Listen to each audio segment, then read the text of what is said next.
Federal antitrust law seeks to prevent combinations or conspiracies to restrain interstate commerce. But labor law seeks to foster collaboration among employees and employers in matters affecting commerce. To reconcile these sometimes competing goals, certain antitrust law exemptions apply to unions and employers. The so-called statutory exemption arises from the interaction of three federal statutes, namely the Sherman Antitrust Act, the Clayton Act, and the Norris-LaGuardia Act. The Sherman Antitrust Act, enacted in 1890, prohibits engaging in contracts, combinations, or conspiracies to restrain trade or commerce. Employers often used to use the Sherman Act to suppress union activity.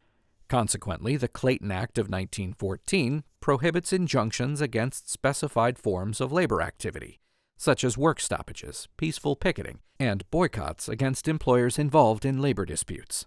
But in Duplex Printing Press Company versus Deering, the Supreme Court held that the Clayton Act applied only if a union was engaged in primary activity against a direct employer over labor conditions. Finally, the Norris-LaGuardia Act of 1932 further restricts the use of injunctions in labor disputes and clarifies that union activity occurring outside a direct employer-employee relationship is also protected. In United States versus Hutchison, the Supreme Court held that all three statutes must be read together to determine what union activity is exempt from antitrust laws.